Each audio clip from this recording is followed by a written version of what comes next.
Ushbu film O'zbekiston Respublikasi Vazirlar Mahkamasi huzuridagi Din ishlari bo'yicha qo'mitasining 2684-sonli tavsiya xati asosida tayyorlandi.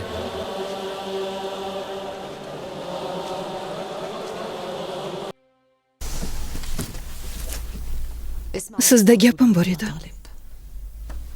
Qanday gap Fotima? Gapira qol. Sizning qavmingizdagilar Muhammadga ishonishmaydi, unga hasad qilishadi. Ular Qurayshiylarning ustidan hukmronligini yo'qotishdan cho'chishyapti. Muhammadni o'sha shaytonlarga tutib bermang.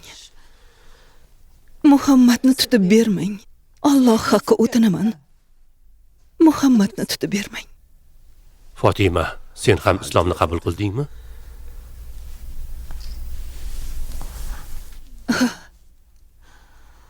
Alloh guvoh, shunday qildim. Qodir Alloh qalbimni islom uchun ochdi.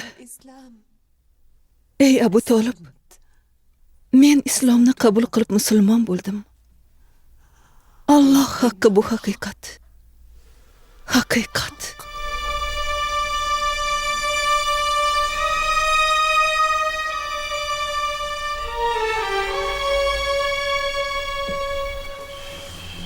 Xush kelibsan Suhayb ibn Amr. Xayrli kun. Abu Sufyon. Hoshimiylar qavmidagi amakivachchalaring Qurayshiylar ustidan hukmronligini yo'qotishga sal qolgandan keyin o'zlari din deb atayotgan narsani keltirishdimi? Yo'q. Toki quyosh nur sochib turar ekan, bunaqangi dinga e'tiqod qilmayman. Muhammadning qarindoshi bo'lganligi uchun ham uni himoya qilmassan, ha? Bir safar Yamanga borganimda Yahudi ruhoniyni uchratgandim. U Muhammadning payg'ambar ekanligini aytdi. Abbos mendan Abu Sufyon eshitdingmi deb so'radi. Ha, eshitdim. Ammo tuyaning dumi yerga tegmagunicha bunga ishonmayman dedim. Ochig'i bunday bo'lishi ehtimoldan ancha uzoq. Mendan oldinroq uyga yetib bor. Tezroq bora qol. Ota? Ota, Muhammadga ergashganingdan beri otangni ham unutib qo'yding. Otajon, siz aqlli odamsiz. Musulmonlar Allohning rasuli bilan gaplashganingizni eshitishdi. Ota, u Parvardigoring haqiqiy payg'ambar ekanligini ko'rib turibsiz-ku. Nahotki unga iymon keltirmasangiz, shunday qilsangiz do'zax olovidan qutulasiz va ikki dunyo saodatiga erishasiz-ku. O'g'lim, men eshitgan narsalar odamlar orasida tarqaladi. Ular bir-birini undashadi va unga ergashishadi. Ammo men bor yo'g'imdan ayrilmaslik uchun ham unga ergashmayman. Qurayshiylar qon to'kilishigacha olib bormay, tezroq buni bosti qilishlarini xohlardim. Hoshimiylar Muhammadni berib qo'yishmaydi. O'g'lim, Abu Huzayfa, nahotki oldingi yo'lingga qaytsang. O'zimga ravo ko'rganlarimni sizlarga ham tilayman, ammo Parvardigor ulardan ba'zilarini Alloh hidoyat qildi. Ba'zilariga esa zalolat haq bo'ldi. Agar sen ularning hidoyatiga o'ta qiziqsang ham, Alloh zalolatga ketkizgan kimsalarni hidoyat qilmas degan.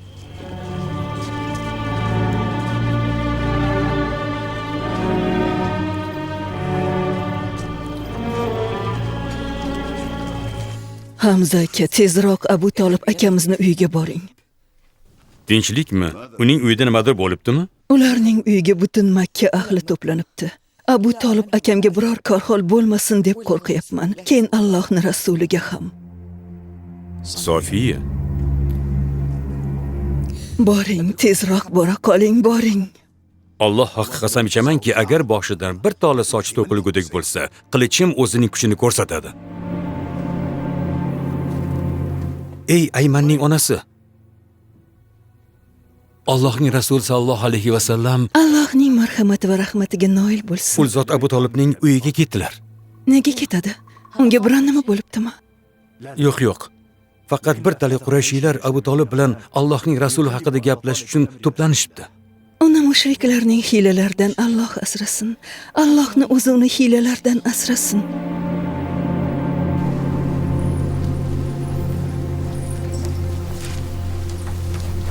Ey Abu Talib, bu Ammarat ibn Valid Qurayshiylar orasidagi eng kelishgan va ko'rkam yigit. Uni ol, shunda adolatli almashinuv bo'ladi. Uni o'g'il qilib asrab ol. Bizning va o'zingning e'tiqodingga qarshi chiqayotgan jiyaningni qo'limizga topshir. Qavmlarimiz orasiga ixtilof urug'ini sochgan va aqidalarimizni tentaklik deydigan jiyaningni bizga ber. Biz uni o'ldiramiz. Menga nisbatan manfurlik qilayotganingizdan ko'nglim xijil bo'ldi. Men sizlarning o'g'lingizni olib, uni boqayda o'rniga o'ldirishingiz uchun o'z o'g'limni beraymi? Xudo haqqi hech qachon bunday qilmayman. Abu Talib, bunday gapingni qo'y. Seni ko'ngilsizliklardan qutqarish uchun odamlar o'zinikini bo'lishmoqchi. Faqat bunday bo'lishi mumkin emas deya ko'rma. Bu taklifingizdan aslo foyda chiqmaydi deb o'ylayman. Meni o'z holimga tashlab ketib, keyin ustimdan hukmronlik qilmoqchimisan? Yo'qol. Qo'lingdan kelganini qil. Ey Hoshimiylar qavmi, ey Abdul Muttalib o'g'illari va ular bilan shartnoma tuzganlar. Men Abu Talibman. Ukamning o'g'li Muhammadning himoyasini o'z zimmamga olaman. Toki men tirik ekanman, hech kim unga yomonlik qila olmaydi. Alloh guvoh, toki biz tirik ekanmiz, hech kim Muhammadga ziyon yetkaza olmaydi. Yuringlar. Ko'ryapsizlarmi, Abu Talib uni o'z himoyasiga oldi. Lot, Uzzo va Hubbal haqqi. Eng kuchlilar biz bilan qolishadi.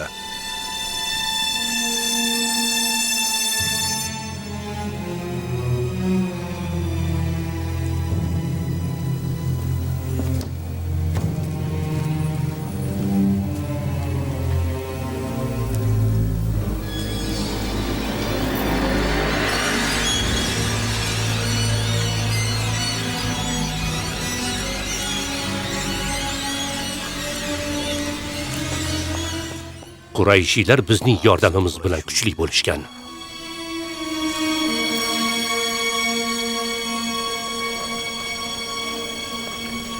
Muhtaram Qurayshiylar, bir tomondan haj mavsumi yaqinlashib qoldi. Mana turli qavmlarning vakillari biz tomonga kelishmoqda. Ular sizning payg'ambaringiz haqida eshitishgan. Yagona qarorga kelinglar toki turli tuman fikrlar bo'lmasin. Aks holda bir-biringizni yolg'onchi qilib qo'yasizlar. Ey Ibn Abdushams, odamlarga aytishimiz mumkin bo'lgan to'g'ri fikrni bergin. Yo'q. Oldin o'zingiz ayting. Uni bashoratchi deymiz. Yo'q, Abu Sufyon. U bashoratchi emas. Biz ko'p bashoratchilarni ko'rganmiz. Ularning gapirishi oddiy g'o'ldirash xolos. Uni savdoyi deymiz. Yo'q. U savdoyi ham emas. Biz tentaklarni ko'rganmiz. Ular qanday bo'lishlarini bilamiz. U esini yeganlardan emas. Shuningdek savdoyi ham Unda emas. shoir deya qolaylik. Yo'q. U shoir ham emas. Shoirlarni ham ko'rganmiz. Ularning barchasini taniymiz. Ularning she'rlari qanday bo'lishini, nimalar haqida yozishini, xullas yo'nalishlarini bilamiz. U aslo shoir bo'la olmaydi. Bo'lmasa jodugar deya qolaylik. Yo'q, u jodugar ham emas. Biz ko'plab jodugarlarni ko'rganmiz. Ularning jodu afsullarini bilamiz. U jodugar emas. Unda nima deyishimizni maslahat berasan? Uning nutqi g'oyatda ravon, o'zining ham istarasi issiq. Uning gaplari hammaga xush yoqadi, gaplarda jon borligi sezilib turadi. Agar u haqida tuhmat gap aytsangiz, hamma bu gap yolg'onligini tushunadi. Shunday bo'lsa-da, uni ta'riflash mumkin bo'lgan yagona so'z jodugardir. Uni ota va o'g'il, aka-ukalar, er va xotin, inson va uning qarindoshlari orasidagi munosabatlarni buzishga kelgan odam desak to'g'ri bo'ladi. To'ppa to'g'ri. Uning notiqlik qobiliyati bor deysan. Men esa u sehrlab qo'yishini aytaman. Demak, kelishdik.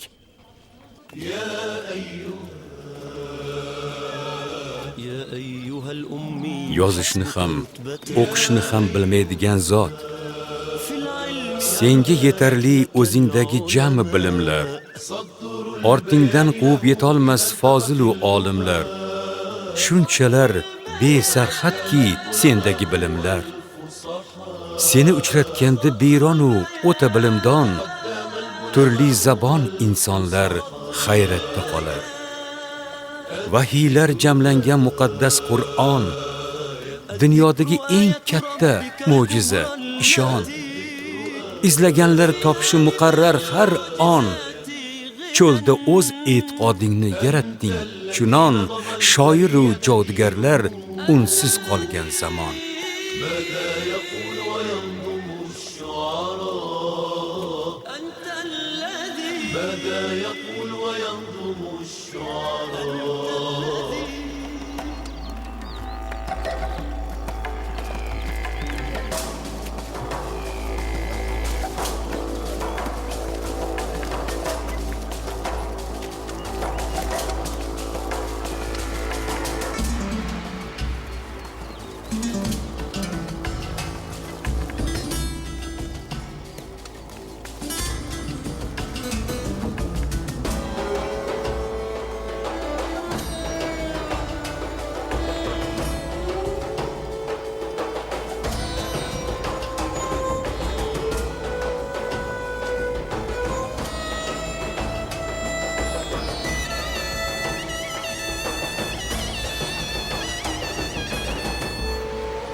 Ey arablar! Bizning qavmimizdan chiqqan bir jodugar bo'lmag'ur narsalarni gapirib yuribdi. U otalar va o'g'illar, aka-ukalar va qarindoshlar orasidagi rishtalarni uzyapti. Hushyor bo'ling, unga yaqinlashmang, aks holda sizlarni orangizga ham nifoq soladi. Uning ismi Muhammad ibn Abdulloh ibn Abdul Muttalib. Ey Tamim qavmi! Muhammad haqiqiy jodugar. U bizni o'g'illarimiz va xotinlarimizdan ayirdi. Unga quloq solmanglar. U sizlarni o'z nutqi bilan afsunlab oladi va qavmingizni parchalab tashlaydi. Aslo uning yonida o'tirmanglar va gaplarini tinglamanglar. Aslo. Ey Dons qavmi! Muhammad o'zining jodu afsullari bilan qarindoshlik rishtalarini uzadi. Otalarni o'g'illardan ayiradi. Quloqlaringizga loy tiqing, uni gaplarini aslo eshita ko'rmang. Ehtiyot bo'ling, u jodugar. Agar yonida o'tirsangiz, hamma narsadan ayrilasiz. Yaqinlaringiz haqqi. O'zingizni asrang. Ey arablar, ey Makka ziyoratchilari, nahotki vahiy meni va Abduyalil Saqafiyni chetlab o'tib Muhammadga tushsa, axir biz shahardagi ulug' insonlarmiz-ku. Boz ustiga men eng boy odamman, odamlarni yedirib ichiraman, Ka'bani bezataman, muhtojlarga, kulfatda qolganlarga yordam beraman. U esa jodugardan boshqa odam emas. U jodugar.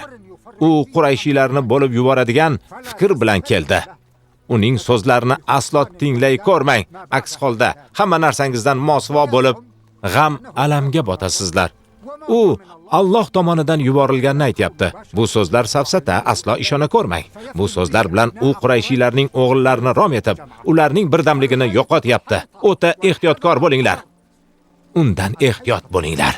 Sizlarni ogohlantirish mening burchim edi. Men o'z burchimni bajardim. Valid ibn Mughayraning aytganlaridan so'ng Parvardigor Qur'oni Karimning u haqidagi oyatini tushirdi. Mehribon va rahmli Allohning nomi bilan boshlayman. Meni o'zim yakka yaratgan kimsa bilan qo'yib qo'y va unga ko'plab mol va dunyo berib qo'ydim va hozir u nozir farzandlar ham va unga hamma narsani osonlashtirib qo'ydim. So'ngra yana ziyoda qilishimni tama qilur. Yo'q, chunki u bizning oyatlarimizga sarkash edi. Tezda uni mashaqqatli chiqishla xoritaman. Albatta u tafakkur qildi va chamalab ko'rdi. La'nat bo'lsin unga, qandoq ham chamalab ko'rdi. So'ngra nazar soldi. So'ngra yuzini burishtirdi va qovog'ini soldi. So'ngra yuz o'girdi va takabburlik qildi. Bas bu asar qolgan sehrdan o'zga hech narsa emas. Bu bashar so'zdan o'zga hech narsa emas. Bechora Qurayshiylar, ular qanchalar tentaga, turli arab qavmlariga borib, ularni Rasulullohning nutqlaridan ehtiyot bo'lishga undashmoqda. Ularni Allohning o'zi kamsitsin. U zotni tanbehlanuvchi deb atashmoqda. Rasululloh sallallohu alayhi vasallam, ular meni tanbehlanuvchi deyshadi. Men Muhammad esa maqtaluvchiman deydilar. Ularni hasadi kuchliligidan Rasulullohni inkor etishmoqda, ammo o'zlari sezmaganlari holda e'tiqodimizga foyda keltirishyapti.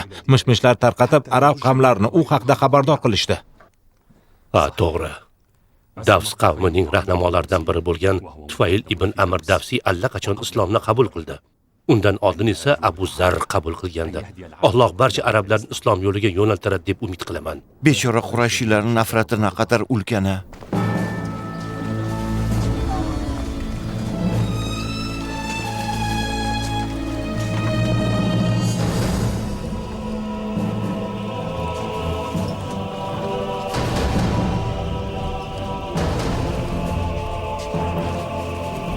Lot va Uzzo bilan qasam ichaman. Muhammad hatto ibodat qilayotgan bo'lsa ham yoniga boraman-da, tosh bilan urib o'ldiraman. Keyin xohlasangiz meni Hoshimiylarga topshirasizlar. Yo'q, Abul Hakam.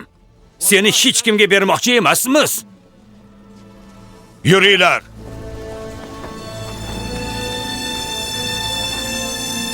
Abul Hakam va Muhammaddan biri rixlatga ketishi aniq. Ay Muhammad! Payg'ambarman deganmiding? Agar qo'lingdan kelsa, mana u toshni boshingdan uzoqlashtir.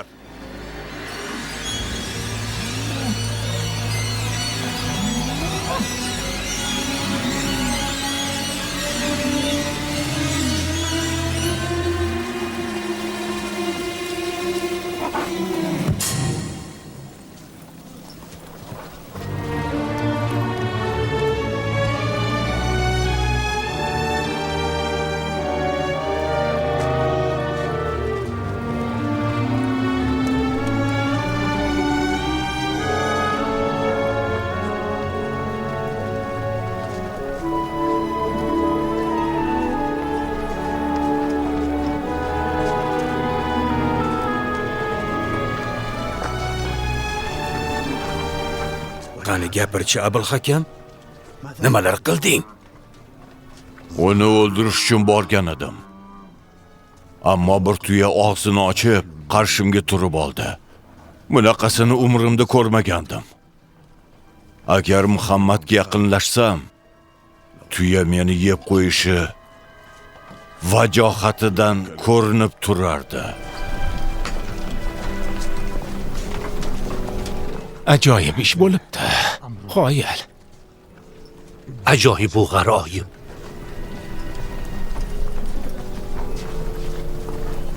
Mayli, hali ahdimdan qaytganimcha yo'q.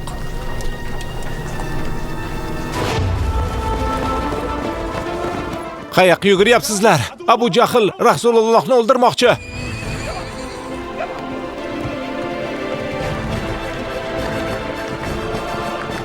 Abu Jahl!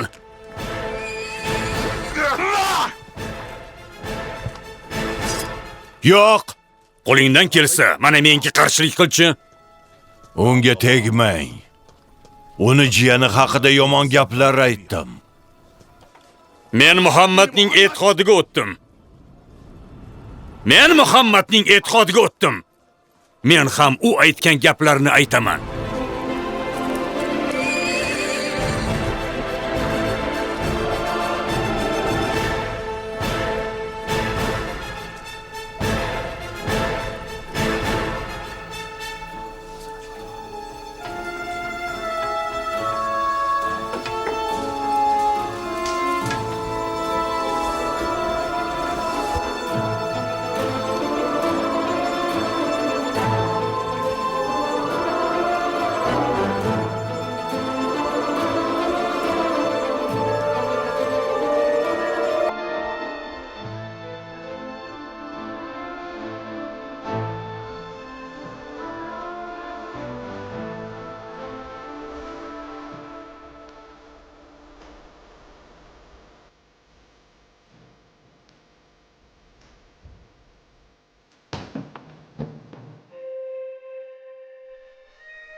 Ardoqli jiyanginam.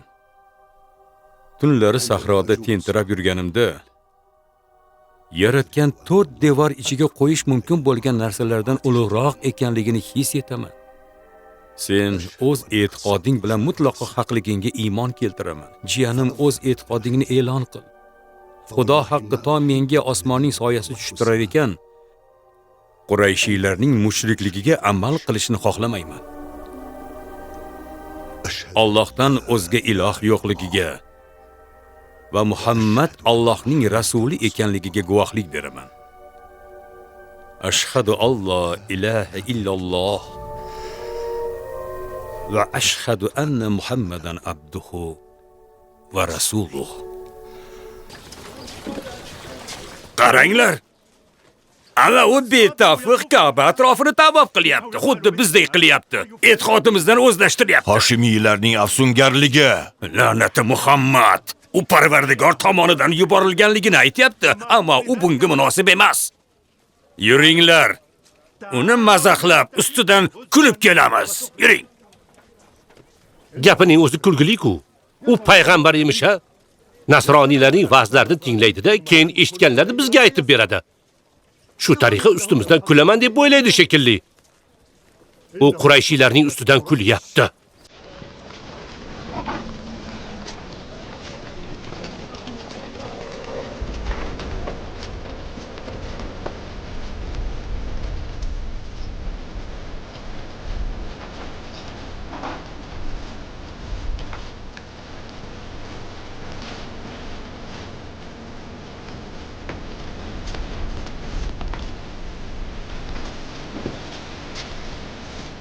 Rasululloh sizlarga shunday dedilar. Muhtaram Qurayshiylar, eshityapsizmi? Muhammadning joni tasarrufida bo'lgan zot bilan qasam ichamanki, sizlardan qarindoshligimiz haqqiga rioya qilishdan boshqa narsani so'ramayman.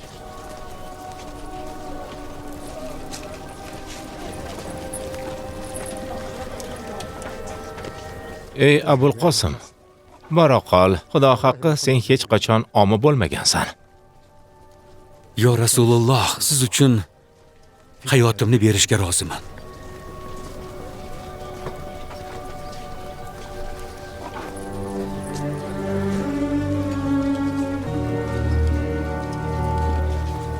Bizga nima bo'ldi? Nega Muhammadga indamadik va oldida inday olmadik? Unda qo'rqqanimizdan gapira olmay qoldikmi? Xudo haqqi. Sen sharmanda bo'lguningcha jimgina tomosha qilib o'tirmaymiz.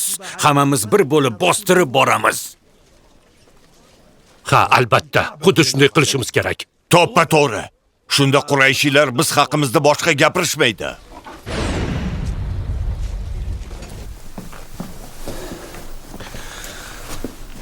Hamza tog'a, musulmonlar sizdan xursandlar.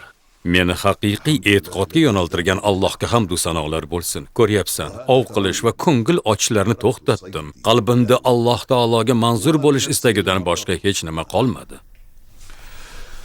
Alloh guvoh, ular Rasulullohga ziyon yetkazisha olmaydi. Rasulullohni o'ldirishmoqchi. Ey Rasululloh, sen uchun jon berishga tayyormiz. Yo'q bo'linglar. Kuningiz bitdi.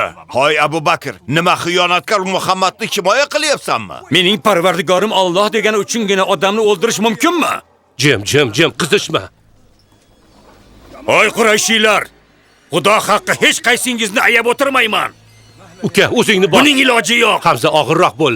Rasululloh sallallohu alayhi va sallam ularni yanglish yo'lida qoldiring. Allohning o'zi ularning jazosini beradi dedilar. Hoy Hoshimiylar, biz Qurayshiylarning qoni to'kilishini xohlamaymiz. Rasululloh sallallohu alayhi va sallamni ranjitishyapti-yu, biz hali ham tirikmizmi? Aka, bunga yo'l qo'ymaslik kerak.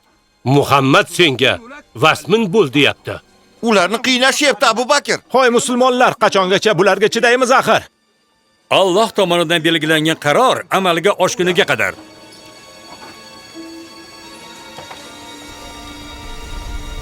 Muhammad huzuringizga kelganida xotirjam gapiringlar.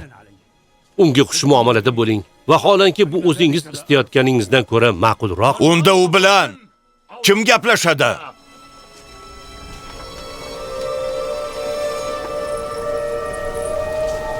Ey Muhammad, biz sen bilan gaplashgani keldik. Xudo haqqi o'z xalqiga senchalik balolar keltirgan odamni sira ham ko'rmagandek. Sen ajdodlarimizni qoralab, butlarimizni tahqirlayapsan. Odatlarimizni ahmoqona deb aytasan. Qavmlarimizni parokanda qilyapsan. Senga nima kerak o'zi? Boylikmi? Hokimiyatmi? Yoki saltanatmi? Yoki ichingga kirib olgan jinlarga bas kela olmayapsanmi? Bularni baridan seni qutqarishimiz mumkin. Faqat mana shu ishlaringni bas qil. Rasululloh sollallohu alayhi va sallam shunday dedilar. Siz aytayotganlarning hech biri men bilan sodir bo'lmayapti. Men boylik, hokimiyat yoki saltanat ishqida huzuringizga kelganim yo'q. Alloh meni o'zining rasuli qilib jo'natdi va Qur'oni Karimni tushirdi. Ul zot sizlarni do'zaxdan asrashimni va va'da qilingan jannatga boshlab borishimni buyurdilar. Mana sizlarga Parvardigorimdan xabar yetkazdim va va'z o'qidim. Agar men keltirgan narsani qabul qilsangiz, bu sizga 2 dunyo saodatini ta'minlaydi.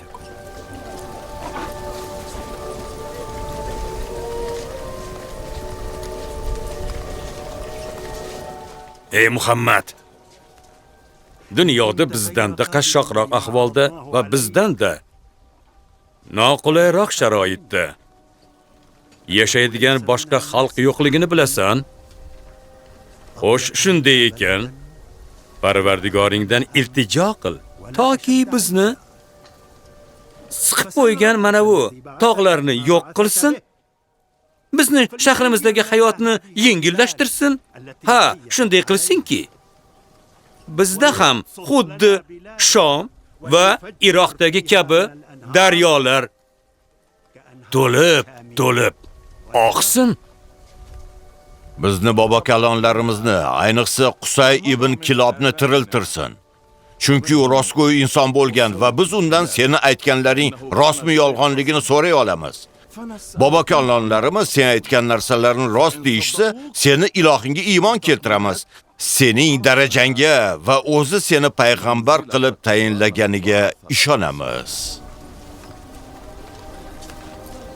Rasululloh sollallohu alayhi va sallam shunday deb javob berdilar. Parvardigor meni buning uchun huzuringizga jo'natgani yo'q. U sizlarga xabar jo'natdi. Men o'zimni topshirig'im haqida sizlarni xabardor qildim. Agar mendan bu xabarni qabul qilsangiz, 2 dunyo saodatiga erishasizlar. Agar rad etsangiz, unda Alloh siz bilan mening o'rtamda bir qaror topguniga qadar Xudoyim tomonidan buyurilganidek sabr qilaman.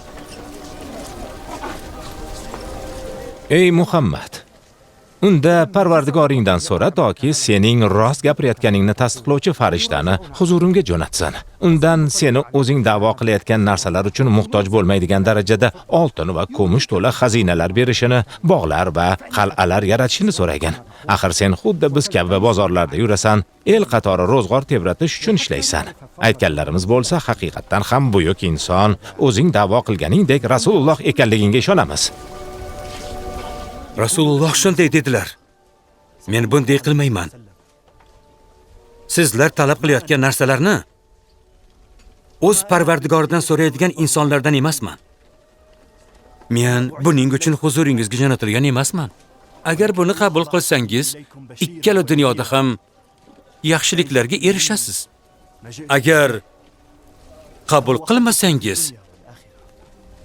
to Alloh o'rtamizda ajrim chiqarguniga qadar sabr bilan kutaman. Bo'lmasa osmonning bir bo'lagini ushatib bizga tashlasin. Axir Parvardigorning xohlagan ishini qilishiga qodirligini aytayapsan-ku. Bu ishni qilmaguningcha senga ishonmaymiz. Rasululloh sollallohu alayhi va sallam shunday dedilar. Bu Allohning irodasi. Agar xohlasa shunday qiladi. Ey Muhammad, nima Parvardigoring sening qarshingda to'planib nimalarni so'rashimizni va nimalarni talab qilishimizni bilmasmidi? Endi esa u bizni tinchlantirishingni agar ko'nmasak, bizni nima qilishi haqida xabar berishini aytayaptimi? Bularni barini senga yovvoyi kaptarlarni boquvchi Rahmon ismli kimsa o'rgatishini eshitdik. Alloh guvoh. O'sha Rahmonga hech qachon iymon keltirmaymiz. Bilib qo'y. Lot va Uzzo haqqa aytamanki, seni bir yo'llik qilmagunimizcha yoki o'zimiz halok bo'lmagunimizcha ortga qaytmaymiz. Biz farishtalarga sajda qilamiz. Ular esa Xudoning qizlaridir. Toki payg'ambar ekanligini tasdiqlovchi Allohni va bir guruh farishtalarni olib kelmas ekansan, e'tiqodingga iymon keltirmaymiz. Rasululloh shunday dedilar. Bunaqa gumrohliklar va ishonchsizliklarni ko'rganimdan keyin sizlarga aytadigan gapim yo'q. Unda hammasi tushunarli. Hay Muhammad, shoshmay tur. Amakivachchangda uning qanday gapi bo'lishi mumkin? Balki unga ishonayotgandir. Yo, bunday qiladi deb o'ylamayman. Aslo. Ey amakimning o'g'li Muhammad, ular sendan nimani so'rashlarini aytishdi. Ammo sen ularga javob qaytarmading. Xudo haqqi yerdan osmongacha yetadigan narvon o'rnatib, undan ko'tarilmaguningcha va buni o'zim ko'rmagunimcha, keyin u yoqdan payg'ambar ekanligini tasdiqlovchi 4 ta farishta olib tushmaguningcha e'tiqodingga iymon keltirmayman. Hatto shunday qila olganingda ham. Qo'y gumroh, nahotki yaratgandan shunchalik uzoqlashgan bo'lsang.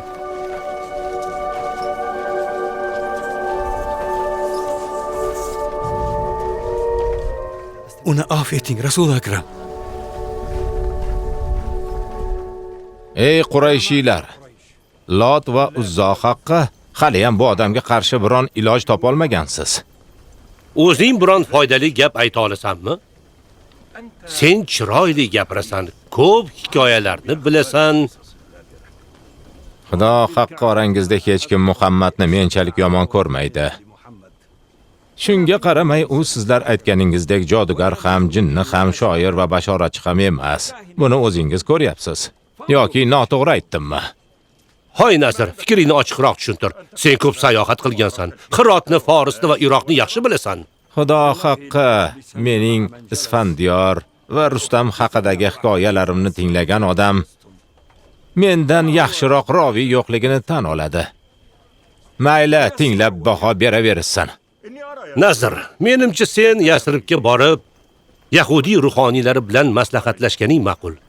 Ular birinchi bo'lib muqaddas bitiklarni olishgan. Bizda ularniki kabi bilimlar yo'q. Bu yaxshi fikr. Shunday qilib, Nazir ibn Haris va Uqba ibn Abu Muayt Madinaga yo'l olishdi. Rasululloh haqida Yahud ruhoniylari bilan maslahatlashdi va ulardan Rasululloh gapirayotgan gaplarni tushuntirishlarini so'rashdi. Keyin esa haqiqiy payg'ambarning topshiriqlarini bilishlariga ishonib Makka ga qaytishdi. Shunda Alloh Nazir ibn Haris haqidagi oyatni tushirdi. Qachon unga oyatlarimiz tilovat qilinsa, avvalgilarining afsonalaridir.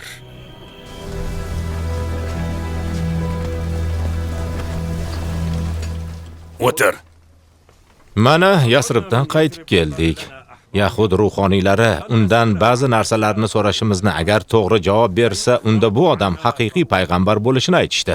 Agar javob bera olmasa, yolg'onchi bo'lib chiqadi. Unda nima desangiz deyaverasiz. Ana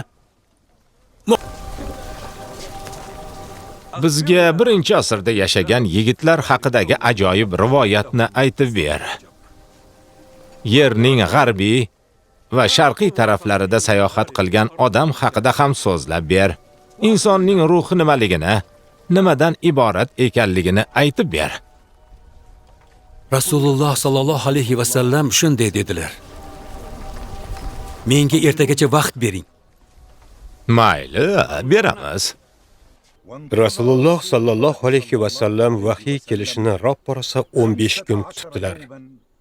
Keyin Jabroil farishta Kahf surasini olib kelibdi. Rasululloh sallallohu alayhi va sallam shunchalik uzoq vaqt daraging bo'lmadiki, hatto yomon xayollarga bora boshladim debdilar. Jabroil farishta ul zotga to Parvardigorning amr qilmaguniga qadar pastlamaymiz. Oldimizdagi ham, ortda qolganlari ham o'ziga ayondir. Sening Parvardigoring hech narsani unutmovchidir deb javob berdi. Keyin u Alloh surada aytgan so'zlarini keltirdi. Zinhor bir narsani, buni ertaga albatta qilguvchiman dema. Magar Alloh xohlasa degin. Qachonki unutsang, Robbingni esla. Va shoyatki Robbim meni bundan yaxshiroqqa yaqin bo'lishimga hidoyat qilsa degin. Muhammadni daragi yo'q. U bizga javob qaytara olishiga ham ko'zim yetmayapti. Qaranglar, Hamza kelyapti. Ey Hamza, Muhammad qani? Savollarimizga javob topa olmay sillas qurdimi deyman.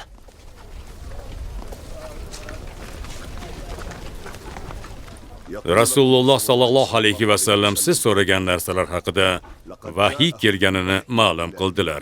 Endi siz eshiting.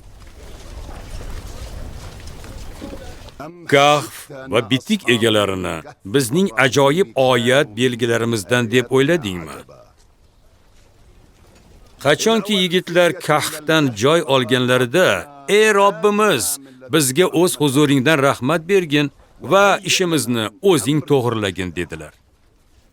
Bas Kahfda ularning quloqlariga bir necha yillar parda urdik. So'ngra ikki guruhdan qaysi biri ularning turgan muddatini hisoblovchiroq ekanini bilish uchun ularni uyg'otdik. Biz senga ularning xabarlarini haq ila qissa etib beramiz. Albatta ular Robbilariga iymon keltirgan yigitlardir va biz ularga yanada ziyoda hidoyat berdik. Ularning qalblarini mustahkamladik. Qachonki turdilar, bas bizning Robbimiz osmonlar va yerning Robbidir. Undan o'zgani hargiz iloh deya duo qilmaymiz. Quyosh chiqqanida ularning Qahfning o'ng tomonidan moyil bo'lganini, botganda esa chap tomonidan qiyib o'tganini ko'rasan. Ular esa u g'orning keng joyidadirlar. Ana shu ham Allohning mo'jizalaridandir. Kimni Alloh hidoyatga boshlasa, o'sha hidoyat topguvchidir. Kimni adashtirsa, bas hargiz unga irshod qiluvchi biron do'st topa olmassan. Ularni uyg'oq deb o'ylaysan. Holbuki uxlab yoturlar. Ularni goh o'ngga, goh chapga ag'darib tururmiz. Itlari esa ostonada old oyoqlarini cho'zib yotur. Gar ularni ko'rsayding, ortga o'girilib qochar va ulardan qo'rqinchga to'lar eding. Va shunday qilib ularni o'zaro so'rashlari uchun uyg'otdik. Ulardan biri "Qancha qoldinglar?" dedi.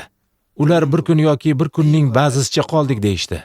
Qancha qolganingizni Rabbingiz yaxshi bilguvchidir. Shaharga biringizni ushbu pulingiz ila yuboring. Nazar solib, yaxshi taomni tanlab, undan rizq keltirsin va diqqatli bo'lsin. Sizni birovga sezdirib qo'ymasin, deyishdi. Sendan Zulqarnayn haqida so'rarlar. Sen sizga uning haqidagi zikrni tilovat qilurman degin. Albatta, biz unga yer yuzida imkoniyat berdik va har bir narsaga erishish sababini ado etdik. Bas sababga ergashdi. To quyosh botish joyiga yetganida uning qora balchiq buloqqa botayotganini ko'rdi va uning oldida bir qavmni ko'rdi. Biz ey Zulqarnayn, yo ularni azoblarsan yoki go'zallikka tutarsan dedik. U kim zulm qilgan bo'lsa tezda uni azoblarmiz, so'ngra Robbiga qaytarilar. Bas u zot ham uni munkar azob ila azoblar.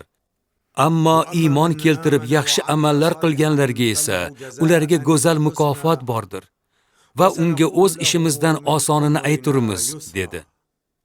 So'ngra u yana sababga ergashdi. To quyosh chiqish joyiga yetganida uning bir qavm ustidan chiqayotganini ko'rdi. Ularga quyoshdan to'siq bo'ladigan narsa qilmagan edik. Ana shunday betahqiq biz uning oldida narsaning xabarini ihota qildik. Bu zanji xalqi edi. Ularning zamini ustidagi uylarini tutib tura olmasdi. Shu bois odamlar yer osti lahmlarini qazishga majbur edilar. Illo quyosh chiqqanida bir-birlarini yalang'och holda ko'rishni xohlashmasdi. U yerdan faqat tun kirgandagina chiqishardi, dedilar. Va sendan ruh haqida so'rarlar. Sen ruh Robbimning ishidir. Sizga juda oz ilm berilgandir deb ayt. Bu siz so'ragan savollarning javobidir. Buning ba'zi tafsilotlari borki, ularni bilish bandalarga joiz emasdir. Bu vahiy esa Parvardigori olamdan Rasulullohga tushirilgan. Xohlaganlar bu e'tiqodga iymon keltirishsin, xohlamaganlaringiz esa ishonmay qo'yaverishsin. Ana shunaqa.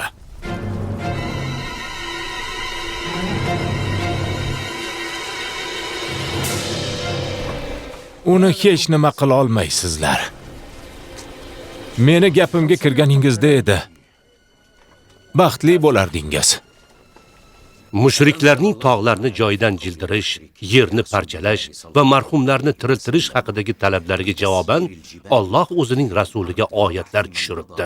Agar Qur'on ila tog'lar jildiriladigan, yer parchalanadigan yoki o'liklar tilga kiritiladigan bo'lganida imkoni bor edi.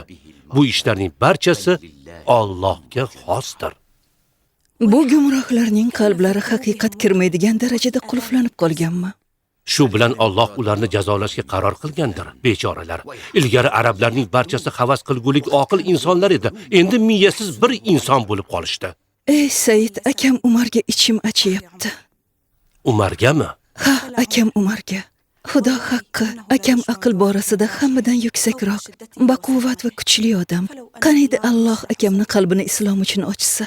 Alloh Umar ibn Hattobni islom yo'liga yo'naltiradi deb umid qilaman. U musulmonlarga ko'p azob beryapti. Agar akam islomni qabul qilsalar, musulmonlar ilgari ko'rgan azoblardan ancha ko'proq foyda va himoyaga ega bo'lishardi.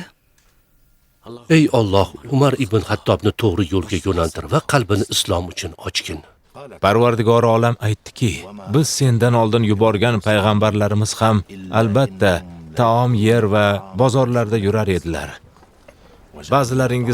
Ba'zilaringizga sinov qildik. Sabr qilasizlarmikan? Robbing ko'rguvchi bo'lgan zotdir.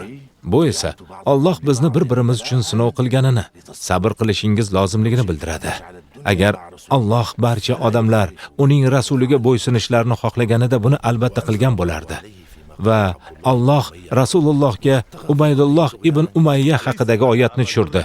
Ular toki bizga yerdan chashma otiltirmaguningcha zinhor senga iymon keltirmasmiz dedilar. Yoki sening xurmo va uzun bog'ing bo'lib, ularning orasidan anhorlarni otiltirib chiqarmaguningcha, yoki o'zing da'vo qilganingdek ustimizdan osmonni parcha-parcha qilib tushirmaguningcha, yoxud Allohni va farishtalarni oldimizga keltirmaguningcha senga iymon keltirmasmiz dedilar. Yoki sening oltindan bezalgan uying bo'lmagunicha, yoxud osmonga ko'tarilmaguningcha, o'sha ko'tarilishingga ham toki biz o'qishimiz uchun kitob keltirmaguningcha ishonmaymiz dedilar. Sen Robbim pokdir. Men faqat bashar payg'ambardan boshqa narsa emasman degan. O la'natlar!